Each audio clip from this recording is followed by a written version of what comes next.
Les outils nécessaires pour traverser les épisodes de canicule en toute sécurité. Bonjour et bienvenue sur notre chaîne, la 4e saison. Je suis ravi de vous retrouver aujourd'hui pour un sujet absolument crucial, particulièrement dans cette période estivale. La protection contre la canicule pour les personnes de plus de 60 ans. Cette vidéo complète de environ une trentaine de minutes vous donnera tous les outils nécessaires pour traverser les épisodes de forte chaleur en toute sécurité.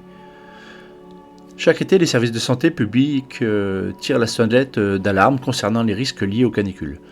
Et pour cause, les températures extrêmes peuvent avoir des conséquences dramatiques sur notre santé, particulièrement après 60 ans. Mais rassurez-vous, avec les bonnes connaissances et les bons réflexes, nous pouvons tous passer l'été sereinement. Pourquoi les seniors sont-ils les plus vulnérables ? Commençons par comprendre pourquoi notre corps devient plus sensible à la chaleur avec l'âge. Cette compréhension est essentielle pour mieux nous protéger. Premièrement, notre système de régulation thermique s'affaiblit naturellement. À partir de 60 ans, notre corps produit moins de sueur, ce qui limite notre capacité à évacuer la chaleur. De plus, notre circulation sanguine change. Les vaisseaux sanguins se dilatent moins efficacement, ce qui rend plus difficile l'évacuation de la chaleur vers la peau. Deuxièmement, la sensation de soif diminue avec l'âge. C'est un point crucial. Nous ne pouvons et nous ne ressentons plus le besoin de boire avant d'être réellement déshydraté. Cette perte de sensibilité peut avoir des conséquences graves pendant les épisodes de canicule. Troisièmement, de nombreux médicaments couramment prescrits aux seniors peuvent perturber la régulation thermique. Les diurétiques par exemple, ils augmentent les pertes en eau et en sels minéraux. Les antihypertenseurs peuvent affecter la circulation sanguine. Les antidépresseurs et les neuroleptiques et certains médicaments contre la maladie de Parkinson peuvent également impacter notre capacité à réguler notre température corporelle.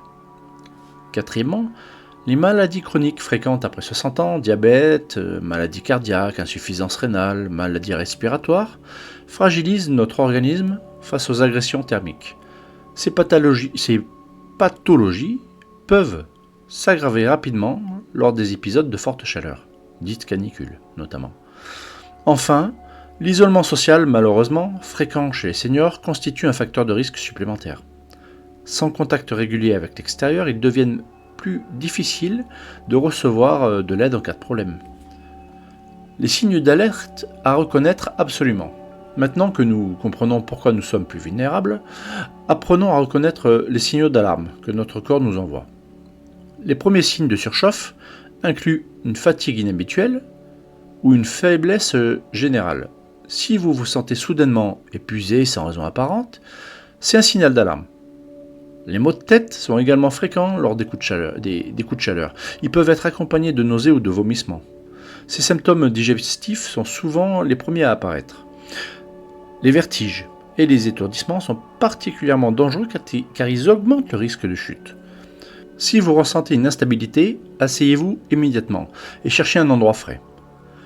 Les crampes musculaires, notamment dans les jambes, les bras ou l'abdomen, indiquent une perte importante de sels minéraux due à la transpiration excessive.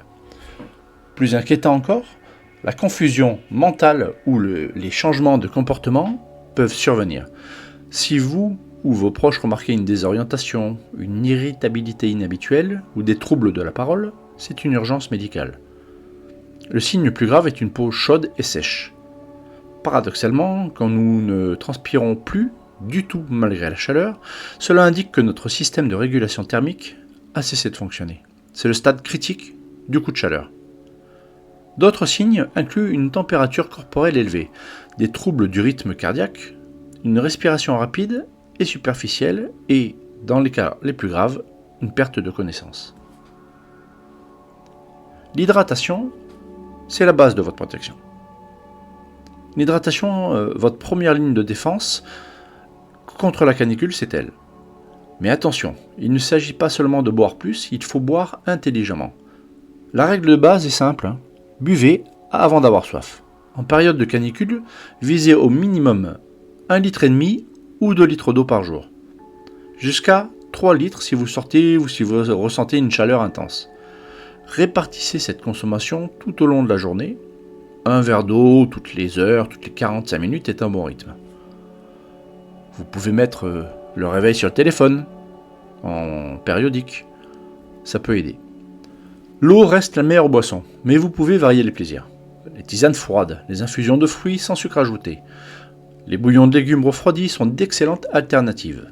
Évitez absolument l'alcool qui déshydrate et limitez les boissons trop sucrées comme les sodas qui peuvent paradoxalement augmenter la sensation de soif. Le thé glacé maison, sans sucre ou légèrement sucré, peut être une excellente option. Les eaux aromatisées naturellement avec des rondelles de concombre, de feuilles de menthe, des tranches de citron stimulent l'envie de boire. Pour les personnes qui ont du mal à boire de grandes quantités, pensez aux aliments riches en eau, pastèques, melons, concombres, tomates, courgettes, pêches et fraises. Un petit exemple. Ces fruits et légumes contribuent significativement à votre hydratation tout en apportant des vitamines et minéraux essentiels. Par contre, attention, certains sont sucrés. Attention aux boissons trop froides qui peuvent provoquer des troubles digestifs. Privilégiez les boissons à température ambiante ou légèrement fraîche. Si vous prenez des médicaments diurétiques, consultez votre médecin pour adapter éventuellement votre hydratation. Un conseil pratique, préparez chaque matin une bouteille d'eau d'1,5 litre environ et assurez-vous de la finir avant le coucher. C'est un bon indicateur. Cela vous donnera une mesure concrète de votre consommation quotidienne. Personnellement, je l'applique. Technique de rafraîchissement corporel. Au-delà de l'hydratation, votre corps a besoin d'aide pour évacuer la chaleur. Voici toutes les techniques efficaces à votre disposition. La douche ou le bain tiède sont vos meilleurs alliés. Contrairement à une idée reçue, l'eau ne doit pas être froide, ce qui provoque un choc thermique et une vasoconstriction. Une eau tiède autour de 25-30 degrés permet une évacuation progressive de la chaleur. Renouvelez ces douches 2 à 3 fois par jour pendant les épisodes de canicule, ça peut vous aider. Si vous n'avez pas la possibilité de vous doucher fréquemment, utilisez des linges humides. Appliquez-les sur les zones de refroidissement prioritaires. Front, nuque, tempes, poignets, chevilles. Ces zones sont richement vascularisées et permettent un refroidissement rapide. Renouvelez l'application dès que le linge se réchauffe. Le brumisateur d'eau est un outil formidable. Vaporisez de l'eau sur votre visage, vos bras, votre décolleté plusieurs fois par jour. L'évaporation de cette eau va créer un effet de rafraîchissement immédiat. Pour les pieds, un bain de pied dans une bassine d'eau fraîche procure un soulagement rapide. Cette technique est particulièrement appréciée en fin de journée. Le ventilateur peut être très utile, mais attention à son utilisation. Il doit créer un courant d'air sans vous dessécher. Placez devant le ventilateur un linge humide ou un bol d'eau pour humidifier l'air brassé.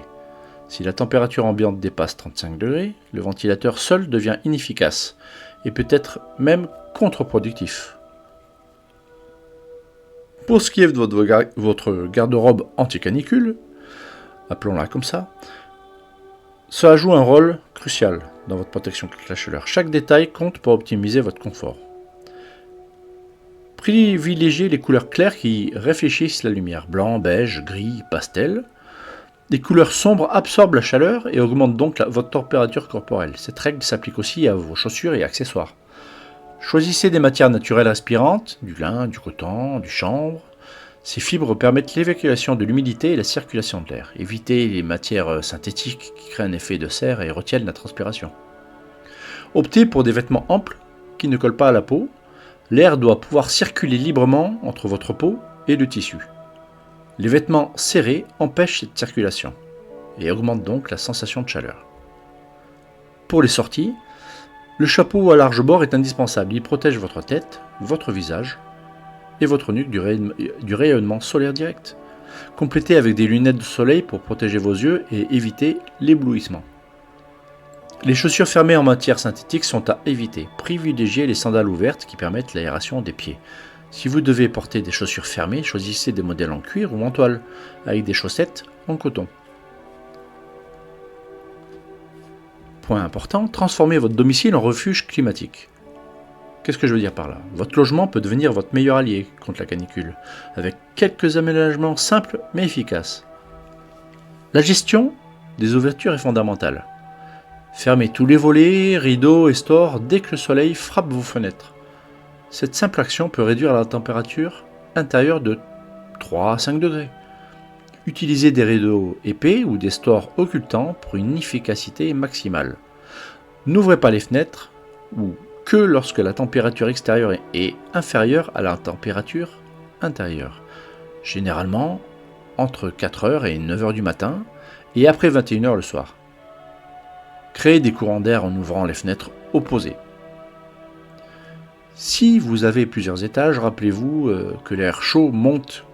Dormez plutôt au rez-de-chaussée ou au sous-sol pendant les épisodes de canicule. Si ce n'est pas possible, utilisez un ventilateur pour faire descendre l'air frais. Éteignez tous les appareils électriques non essentiels, ordinateur, télévision, lampe, halogène, four, lave-vaisselle. Ils produisent de la chaleur. Utilisez ces appareils uniquement aux heures les plus fraîches. Vous pouvez notamment cuisiner le matin, si vous avez les moyens, quand il fait plus frais. Humidifiez votre environnement en plaçant des bols d'eau dans les pièces principales. Vous pouvez aussi étendre des serviettes humides sur les radiateurs éteints. Cette évaporation va rafraîchir l'air ambiant. Humide, pas trempé, attention. Si vous n'avez pas de climatisation, identifiez les lieux climatisés près de chez vous, centres commerciaux, bibliothèques, médiathèques, mairies, cinémas ou les musées. N'hésitez pas à y passer quelques heures pendant les pics de chaleur. Vous pouvez même commencer par un restaurant, un cinéma, aller à la bibliothèque municipale ou la médiathèque, puis après faire un petit tour en ville. Il faut organiser votre quotidien pendant la canicule. Adapter votre rythme de vie est essentiel pour traverser les épisodes de forte chaleur sans mettre votre santé en danger. Il faut modifier vos horaires de sortie, évitez absolument de sortir entre 10h et 18h, période où les températures sont maximales. Privilégiez les sorties matinales avant 9h, maximum je dirais 10h et encore, et en soirée après 19h. Si vous devez absolument sortir pendant la journée, restez le moins longtemps possible à l'extérieur. Reportez toutes les activités physiques intenses, jardinage, ménage, bricolage, tout ça doit être effectué aux heures fraîches. Si vous faites habituellement de l'exercice, adaptez votre programme. Une marche douce en intérieur, étirement, gymnastique légère. Ou alors, voyez si votre centre de sport, votre salle de sport, a la climatisation. Ça aussi, c'est un bon moment. Et un bon endroit à passer. Planifiez vos courses, et rendez-vous aux heures les plus fraîches. Profitez de la climatisation, encore une fois, des magasins, mais attention au choc thermique lors des transitions intérieures-extérieures. Adaptez votre alimentation, primordial. Privilégiez les repas légers et frais. Salade, fruits, pourquoi pas même une salade de fruits. Légumes crus, yaourts, des soupes froides de saison. Évitez les plats chauds et lourds qui demandent plus d'énergie pour être digérés et augmentent donc votre température corporelle parce que votre corps y travaille. Réduisez la fréquence de vos sorties. Au lieu de sortir chaque jour, regroupez vos activités extérieures sur moins de jours pour limiter l'exposition à la chaleur. Sauf si vous allez dans des endroits, comme on nous avons dit avant, climatisés. Maintenir le lien social, c'est votre filet de sécurité. L'isolement, c'est un facteur de risque majeur pendant les canicules. Maintenir des contacts réguliers peut littéralement sauver des vies. Il faut organiser un système de contact quotidien avec vos proches. Demandez à vos enfants, petits-enfants, voisins ou amis de vous appeler chaque jour pour prendre de vos nouvelles, ou vous, faites-le à l'inverse. Convenez d'un horaire plus ou moins fixe pour faciliter cette organisation. Ça doit être... L'être humain prend les habitudes très rapidement. Une fois que vous commencez à prendre le rythme, il n'y aura pas de souci. C'est sur 2-3 mois, ça passe. Inscrivez-vous au registre communal, si votre mairie en propose un. En général, c'est le cas dans les petits villages. Ce service permet aux services sociaux de vous contacter régulièrement pendant les épisodes de canicule. N'hésitez pas à appeler vous-même vos proches pour prendre de leurs nouvelles donc. Et attention mutuelle, ça renforce vos liens et multiplie vos chances de détecter rapidement un problème. Si vous avez des voisins seniors, frappez à leur porte quotidiennement. Un simple bonjour, comment allez-vous peut faire la différence. Rejoignez des groupes d'activités en intérieur climatisé, club de lecture, cours de langue, activités culturelles. Ces activités vous permettent de sortir de chez vous tout en restant au frais. Un autre point aussi important que pas grand monde fait, mais que c'est un plus, il faut préparer une trousse de secours d'urgence, canicule. Anticipation et préparation sont la clé d'une protection efficace. Voici comment constituer votre kit de survie canicule. Préparez une liste de numéros d'urgence facilement accessible, votre médecin traitant, votre pharmacien, le SAMU, le 15, les pompiers le 18, votre famille proche, affichez cette liste près de votre téléphone et gardez-le en copie dans votre portefeuille. Constituez une réserve d'eau, au moins 10 litres par personne pour tenir 3 jours. Stockez cette eau dans un endroit frais et sombre, n'oubliez pas de régulièrement la changer et d'utiliser en remplaçant, ce n'est pas éternel. Vérifiez donc régulièrement les dates de péremption pour être plus simple. Préparez un stock de médicaments pour au moins une semaine, c'est toujours plus facile. Conservez-les dans un endroit frais, jamais dans une voiture ou près d'une fenêtre, attention. Certains médicaments peuvent perdre de leur efficacité avec la chaleur. Et équipez-vous d'un thermomètre pour surveiller votre température corporelle. Une température supérieure à 38 degrés est un signe d'alarme. Ayez à portée de main un brumisateur, des linges propres pour des compresses fraîches, une bouteille d'eau toujours remplie. Préparation des repas à l'avance, salade composée, soupe froide, fruits lavés, évitez de cuisiner pendant les heures chaudes. Tout ça, si vous pouvez le faire, faites-le. Ça va vous aider. Une surveillance médicale et une adaptation des traitements. Votre suivi médical doit être adapté pendant les périodes de canicule, particulièrement si vous prenez des traitements réguliers. Consultez votre médecin avant l'été pour faire le point sur vos médicaments. Certains traitements peuvent nécessiter un ajustement pendant les épisodes de forte chaleur. Ne modifiez jamais vos doses sans avis médical. Attention, les diurétiques, souvent prescrits pour l'hypertension ou insuffisance cardiaque, peuvent nécessiter une surveillance renforcée. Ils augmentent les pertes en eau et en sel, ce qui peut être dangereux en cas de canicule. Les médicaments pour la tension artérielle peuvent provoquer des malaises si vous vous déshydratez. Surveillez particulièrement les signes de hypotension. Vertige, faiblesse, vision troublée, ce sont des signes. Si vous êtes diabétique, sachez que la chaleur peut affecter votre glycémie et la conservation de votre insuline. Surveillez plus fréquemment votre taux de sucre et conservez votre insuline au frais. Surveillez votre poids quotidiennement. Une perte de poids rapide peut indiquer une déshydratation. Une perte de 2 à 3% de votre poids habituel doit vous alerter. Un autre point. Quand et comment réagir en cas d'urgence? Savoir réagir rapidement peut sauver une vie. Voici les protocoles d'urgence à connaître absolument. En cas de malaise léger, isolez-vous immédiatement de la chaleur. Allongez-vous, les jambes surélevées dans un endroit frais, buvez de l'eau par petites gorgées, appliquez des linges humides sur le front et la nuque. Si les symptômes persistent plus de 15 minutes, contactez votre médecin. À la limite, attendez même que 10 minutes. En cas de malaise grave, une perte de connaissance, confusion importante, vomissement, température corporelle très élevée, appelez immédiatement le 15, le SAMU, en attendant les secours. Placez la personne à l'ombre, allongée, tête légèrement surélevée, rafraîchissez-la avec de l'eau tiède, pas glacée, et si elle est consciente, faites-la boire par petites gorgées. Ne laissez jamais une personne seule si elle présente des signes de coup de chaleur. Restez avec elle jusqu'à l'arrivée des secours. Si vous êtes témoin d'un malaise dans la rue, n'hésitez pas à intervenir. Appelez les secours, mettez la personne à l'ombre si elle est déplaçable et suivez leurs instructions par téléphone. Les populations à risque est particulier. Certaines personnes nécessitent une vigilance renforcée pendant les canicules. Nous l'avons un peu déjà dit avant. Les personnes souffrant de maladies chroniques, insuffisance cardiaque, respiratoire, rénale, diabète, doivent redoubler de prudence. Ces pathologies peuvent se décompenser rapidement avec la chaleur. Les personnes sous traitement psychiatrique sont particulièrement vulnérables car certains médicaments altèrent la perception de la chaleur et la régulation thermique. Les personnes en situation de dépendance nécessitent une surveillance constante. Elles peuvent ne pas être en mesure d'exprimer leur malaise ou de prendre des mesures nécessaires. Les personnes isolées, socialement, sont à très haut risque. L'absence de contact régulier peut retarder dangereusement la prise en charge de ce malaise ou d'un malaise en particulier. Les mythes et idées reçues à combattre. Démêlons le vrai du faux concernant la protection contre la canicule.